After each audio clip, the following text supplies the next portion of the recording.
지난 국정감사에서 여성가족부에 대한 국회 국정감사는 의원들 간 의사진행 발언을 놓고 고성과 설전을 벌이다가 오전 11시가 넘어서야 겨우 질문이 시작됐습니다.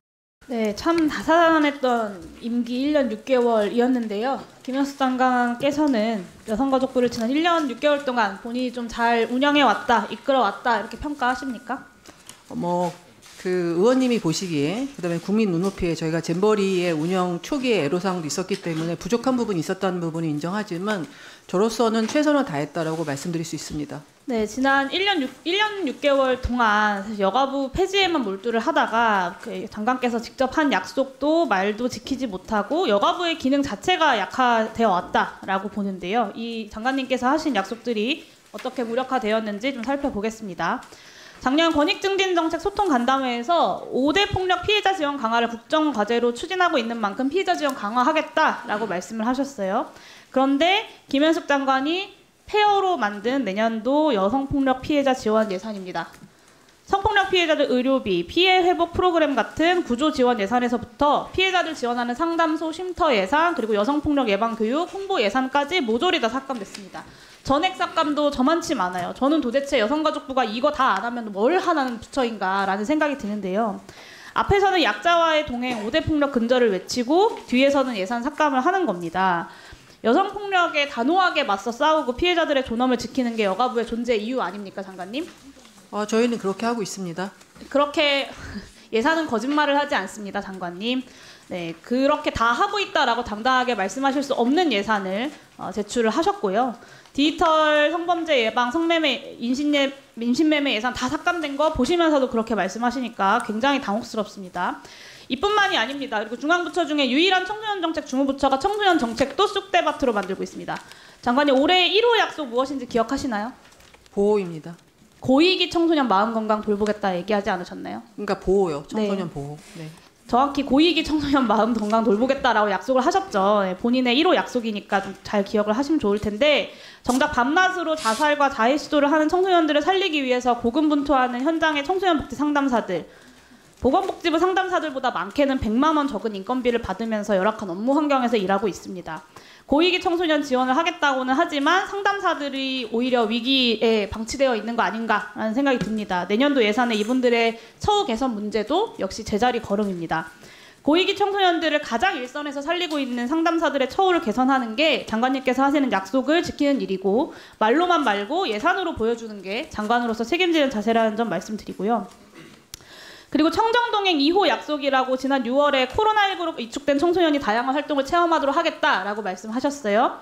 그런데 2024년 청소년 활동 예산, 참여 예산 전액 삭감하고 방과 후 활동 지원도 삭감했습니다. 약속한 지 4개월도 안 돼서 관련 예산이 삭감된 거예요. 약속과 행동이 좀 너무 다르신 거 아닙니까? 저희는 활동을 좀 더 효율적으로 할 생각입니다. 네, 제가 누누이 말씀드리지만 예산은 거짓말을 하지 않습니다. 청소년 활동 지원하겠다고 했지만 네, 청소년 활동 예산, 참여 예산 전액 삭감하고 방과 후 활동 지원도 삭감했습니다. 분명히 약속과 행동이 다른 모습이고요. 잼버리 대회 오늘 다른 의원님들 많이 말씀하시겠지만 잼버리 성공적으로 개최할 수 있도록 철저하게 준비하겠다 작년부터 이 자리에서 약속을 했습니다. 그런데 처참한 준비와 대응으로 1,171억 원의 사업비 그리고 300억 원의 혈세를 낭비해가면서 잼버리 대회가 전국민 흑역사로 남아버렸습니다. 심지어는 여성가족부의 책임이 가장 큰데도 불구하고 이 잼버리를 이유로 청소년 국제교류 예산이 전액 삭감이 됐어요. 저는 여성정책과 청소년정책의 주무부처가 지난 1년 6개월 동안 했던 일이라고는 사실 좀 믿어지지가 않아요. 그러니까 대통령과 장관이 국민 앞에서 한 약속들을 지키지는 못할 만큼 완전히 반대로 가고 있고요. 장관께서 부처가 이관되어도 사업 축소는 없다라고 말씀을 하셨어요. 사업 축소 없었습니까? 이관해도 저희의 기능에 대해서는 전혀 문제가 없다고 말씀드렸습니다. 사업 축소가 없다는 말씀 드린 적은 없습니다. 기능의 사업 축소는 할 수 있지만 기능의 축소는 없다라는 말씀을 하시는 거예요? 기능은 어떻게 사업을 잘 효율적으로 편제하느냐에 달려있다고 생각합니다. 네, 부처가 이관되지도 않았는데 벌써 이미 피해자 지원 축소되고 청소년 정책 실종되고 있습니다. 김현숙 장관의 공언이 거짓이었다는 것이 드러나고 있고요. 장관께서 9월 12일에 사표 내셨죠? 그건 특정해서 말씀드리기 곤란합니다. 왜요? 그 언론통에 다 보도된 건데? 아니 그냥 저는 제가 사의를 표명했다는 말씀만 드리도록 하겠습니다. 참 납득하기가 어렵네요. 국회에 대해서 답변하는 태도가 정말 실망스럽습니다. 잼버리대회 파행시킨 책임으로 사표 제출하신 거 맞습니까? 아니면 후임 장관이 지명될 예정이니 그냥 사표를 제출하신 겁니까? 저는 제가 책임이 있다고 생각했습니다. 그래서 사표를 제출하신 거라는 거죠? 지금이라도 그러면 좀 이 자리에서 명확하게 잼버리 파행뿐만 아니라 여성과 진행하겠습니다. 권익을 지켜야 할 부처의 장으로서 좀 실패했다, 부족했다 인정하시고 대통령에게 다시 한번 사퇴 의사 밝히시겠습니까?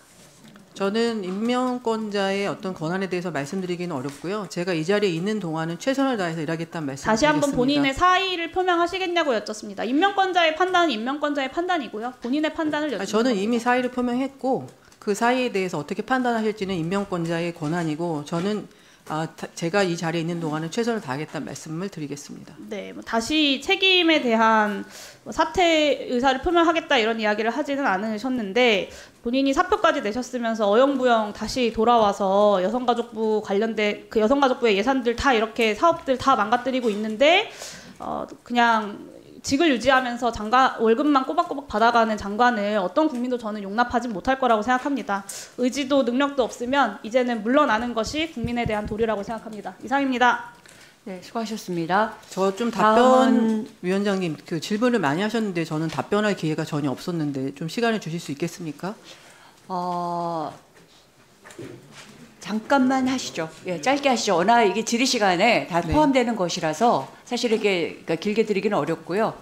짧게 하시죠. 30초 정도 하시죠. 예, 권익 관련된 예산. 자, 그러면 지금부터 잠시만 집중해 주시기 바랍니다. 제가 구독자분들을 위해서 깜짝 선물을 하나 준비했는데요. 제가 항상 여러분들께 뭐라고 말씀을 드렸나요? 뉴스만 평소에 잘 챙겨보셔도 돈이 된다, 돈을 벌 수 있다라고 말씀을 드렸는데요. 자, 여러분들 여기 보시는 이스라엘과 하마스 전쟁 같은 뉴스를 보게 되면 여러분들은 어떤 생각이 드시나요? 그냥 뉴스만 보고 끝내는지 아니면 이 뉴스를 어떻게 이용할 수 있는지 이 부분을 고민하고 계시는지를 되물어보고 싶습니다. 자, 그 이유가 뭐냐면 제가 지난 11월 초에 여러분들께 뭐라고 말씀을 드렸었죠? 지금은 로봇 사업에 관심을 가져야 한다. 뉴스만 보고 그냥 넘기지 마시고 투자 쪽으로 생각을 한번 해보셔야 한다. 라고 말씀을 드렸습니다. 그리고 나서 이런 썸네일들을 뉴스를 통해서 많이 보셨을 텐데요. 이런 로봇 산업이 이슈가 됐을 때 부자들은 어떻게 생각한다? 로봇 관련주는 뭐가 있는지, 어떤 종목이 가장 좋은지, 어디에 투자해야 돈이 몰리는지를 자연스럽게 생각한다고 제가 말씀을 드렸죠. 그 이유가 뭐냐면 부자들이 봤을 때는 이슈가 곧 돈으로 이어지고 그 이슈가 나에게 돈을 벌어준다는 경험적 확신이 있기 때문에 부자들은 항상 이런 사회적 이슈를 관심 있게 챙겨본다. 이렇게 제가 말씀을 드렸는데요. 이번에도 마찬가지입니다. 제가 지난번에 시청자분들과 함께하는 주식으로 수익 내기 이벤트를 진행했었는데요. 당연히 100% 무료로 진행을 했고 자, 여기 보시면 아시겠지만 제가 지난번에도 저한테 구독이라고 문자 남겨주신 모든 시청자분들께 이렇게 로봇 관련주 중에 가장 급등할 확률이 높은 한 종목, 많은 종목이 아니라 딱 두산 로보틱스 한 종목을 여러분들에게 추천드렸어요. 그러면서 여기 나와 있는 대로 정확히 얼마에 매수해야 하는지 그리고 수익률이 어느 정도 나왔을 때 팔아야 하는지 이런 부분들까지 여러분들에게 정확히 알려드렸었는데 자, 지금 실제로 어떻게 되었나요? 오른쪽을 보시면 아시겠지만 제가 11월 초에 문자로 이 두산 로보틱스를 소개해드리고 나서 실제로 한 달도 지나지 않아서 이렇게 주가가 2배 이상 급등이 나와주었고 그래서 당시에도 굉장히 많은 분들이 제가 드린 이 종목으로 수익을 내실 수가 있었을 텐데요. 다시 한번 축하드린다고 말씀을 드리겠고 자, 이번에도 마찬가지입니다. 최근에 이슈되고 있는 게 이 하마스와 이스라엘 전쟁이기 때문에 우리가 어떻게 생각해 볼 수 있다? 전쟁이 계속해서 심화되면 피해가 커지기 때문에 전쟁에 필요한 물자나 의료 지원 물품들이 반드시 필요할 수밖에 없다. 그럼 그중에서 전쟁을 실제로 해본 경험이 있고 의료 수준이 높은 우리나라 기업들 중에 한 곳이 가장 크게 부각받을 수밖에 없다. 그래서 우리는 당연히 우리가 이쪽으로 생각해야 된다는 겁니다.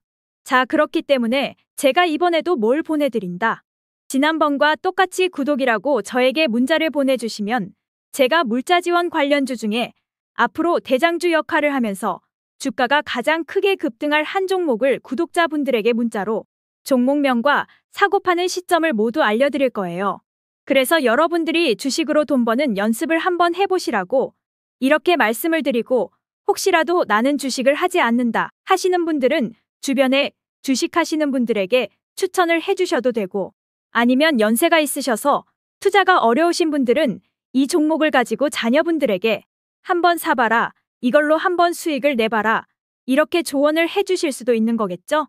그래서 지금 이 영상을 보시는 시청자분들 중에 나도 이번 종목이 좀 궁금하다 하시는 분들은 누구나 상관없이, 그리고 어느 시간대나 상관없이 부담 없이 이렇게 상단에 제 번호를 항상 남겨놓고 있습니다. 제 번호 010-2068-6834번호로 저에게 이런 식으로 지난번처럼 구독이라고 문자 보내주시면 제가 이번에도 똑같이 무료 추천 급등주 문자를 보내드리겠습니다. 이해되시죠? 그래서 제 번호 010-2068-6834번으로 구독이라고 보내주시면 여러분들이 직접 이슈를 통해서 돈 버는 연습을 해보실 수가 있는 거고, 제가 돈을 받는 것도 아니고 투자를 대신해드리는 것도 아니니까 부담 없이 신청해 주시면 되는 겁니다. 그리고 수익이 나면 저는 다른 것은 바라지 않습니다. 제 채널의 구독과 좋아요 한 번씩만 눌러주시면 됩니다라고 이렇게 다시 한번 말씀을 드리겠습니다.